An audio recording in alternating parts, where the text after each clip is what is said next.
नमस्कार दोस्तों। मैं एस्ट्रोलॉजर सचिन स्वागत और अभिनंदन करता हूं अपने सभी प्रिय दर्शकों का। आपको कब पता चलता है कि आपका बढ़िया वक्त आने वाला है? एहसास होता है या कोई बताता है?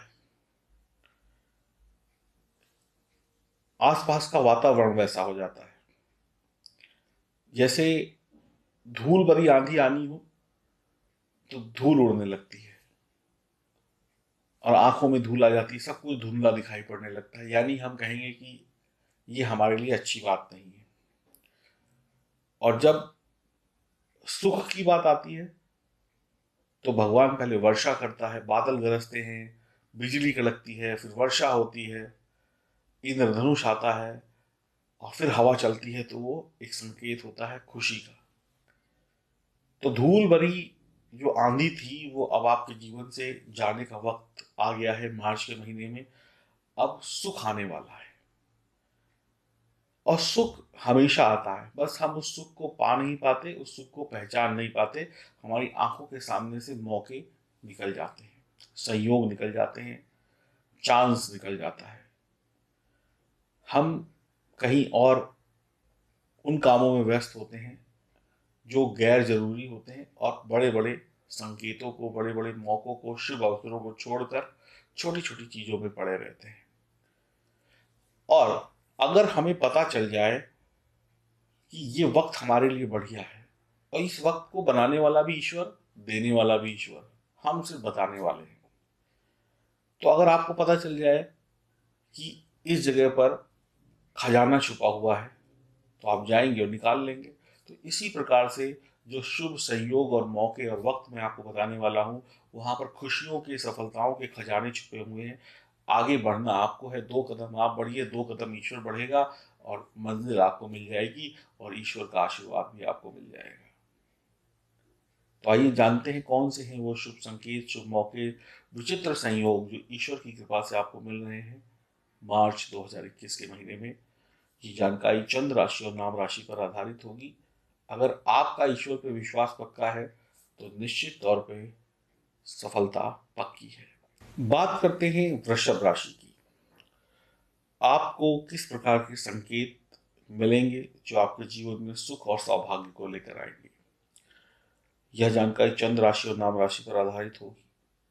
तो आपको पहला महाशुभ संकेत प्राप्त होगा 19, 20, 21 तारीख को, जब चंद्र मंगल मिलकर आपको महालक्ष्मी योग का फल देंगे। आपका आलस दूर होगा, क्रोध दूर होगा, जिदपन पर आपको कंट्रोल करना होगा, मीठी जुबान बोलनी होगी। निश्चित ही तौर पर आप बड़े धन के अधिकारी होंगे। धन का मतलब है सुख, और वो सुख किसी के लिए पैसे से हो सकता है, किसी के लिए खेल कूद से हो सकता है, किसी के लिए शिक्षा से हो सकता है, किसी के लिए शादी का सुख हो सकता है। तो कहने का मतलब है जो भी सुख आप चाहते हैं वो सुख आपको मिल जाएगा। अच्छा माल पानी कमाएंगे, धनवान होंगे, नौकरी अच्छी चलेगी, व्यापार अच्छा चलेगा। अगर आप सही तरीके से इस समय का उपयोग करते हैं तो बहुत कुछ बढ़िया आपके जीवन में हो जाएगा इन 3 दिनों में।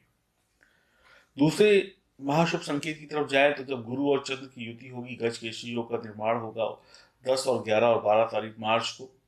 तो नवम भाव में आपको एक तो भक्ति मिलेगी, ईश्वर की भक्ति, और ईश्वर की भक्ति में है ताकत और शक्ति और सही मार्ग, अर्थात शुभ परिणाम आपको मिलेंगे। गलत कुछ नहीं होगा। आपको मान सम्मान ज्ञान धनवान बनने के लिए ग्रह प्रेरित करेंगे, आप आगे बढ़ेंगे, को बढ़िया धन कमाएंगे। आपको धर्म कर्म में जुड़ने का भरपूर मौका मिलेगा। अगर आप इन चीज़ों से जुड़े हुए हैं, आपका प्रोफेशन इनसे जुड़ा हुआ है, तो लाभ ही लाभ। आपको मेहनत करनी होगी और भाग्य आपका गुलाम होगा। आपको हर चीज छोटी से छोटी और बड़ी से बड़ी हासिल करने में ईश्वर सहायता करेंगे। आपको सुख मिलेगा, सुख की पूर्ति होगी, आपके अधूरे काम, जो अटके हुए काम हैं वो पूरे हो जाएंगे। आपके विवाह के योग भी बन जाएंगे, आपकी अधूरी इच्छाएं पूरी हो जाएंगी। कुल मिलाकर एक अच्छा वक्त होगा और आपकी सेहत भी सुधरती हुई आपको नजर आएगी। जब इतना सब कुछ ग्रह देने को तैयार है तो आप लेने के लिए तैयार रहिए। तीसरे महाशुभ संकेत की तरफ अगर बढ़ते हैं तो बुध और शुक्र की युति 11 से 17 मार्च के मध्य होगी, शानदार धनदायक विद्यादायक रिजल्ट आपको मिलेंगे। भगवान विष्णु और माँ लक्ष्मी का आशीर्वाद एक साथ मिलेगा। आप खूब सारी धन संपत्ति एकत्र कर पाएंगे, वाहन का सुख मिलेगा, सरकारी क्षेत्र से अच्छे उच्च पद मिल सकते हैं, बड़े बड़े अधूरे अटके काम बन जाएंगे, कोर्ट कचहरी में आपको सहायता मिल जाएगी। नौकरी हो या व्यापार हो, इसमें बड़ी सफलताएं आपका इंतजार करेंगी। सोना चांदी आभूषण की कमी नहीं रहेगी। विवाह विवाह का सुख मिल सकता है। अविवाहित हैं तो भी सुख मिलेगा, विवाहित हैं तो भी जीवन साथी से बढ़िया रोमांटिक मूड बनेगा।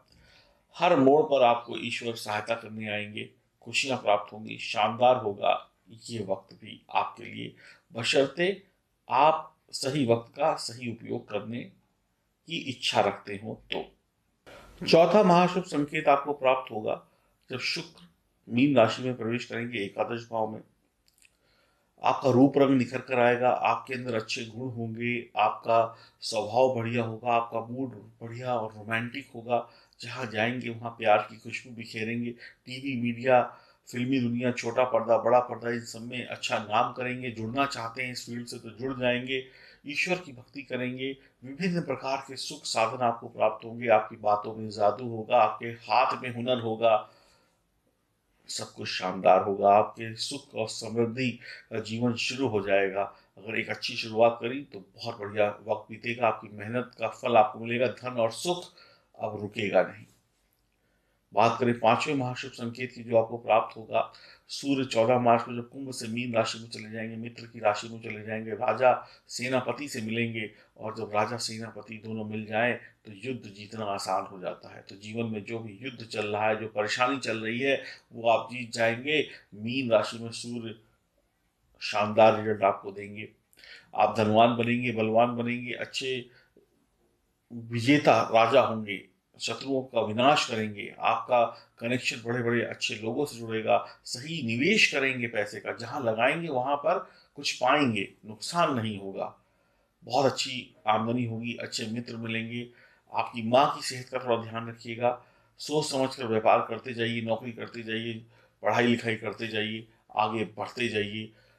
कोई टेक्निकल काम है, विदेश से संबंधित काम है, सरकारी काम अटके हैं, आगे बढ़िए, करिए। अब मौका है उन कामों को निपटाकर आगे बढ़ने का। कुल मिलाकर तरक्की होने वाली है, वो किसी भी क्षेत्र से क्यों ना हो, चाहे वो नौकरी से हो, व्यापार से हो या सेहत से हो। मजा आ जाएगा, आनंद ही आनंद। इसके साथ साथ अब जन्म कुंडली में ग्रहों की स्थिति बढ़िया है तो ये सब कुछ आपको लगभग लगभग मिल जाएगा। स्थिति खराब है तो सुख थोड़े से कम हो सकते हैं। अब इन सुखों को बढ़ाने के लिए ग्रहों की स्थिति को आपको सही करना पड़ेगा और मेहनत तो करनी ही पड़ेगी। अब ग्रह स्थिति खराब है तो उसके लिए आप अपनी कुंडली की विवेचना कराएं और जानें कि कहाँ पर क्या गड़बड़ है, और उसके उपाय करके ग्रहों की स्थिति को मजबूत करके आगे बढ़ें। और दिए गए नंबरों पर संपर्क करें और हम आपको बताएंगे आपकी कुंडली को जांच कर कि आपको क्या कब करना है। नमस्कार।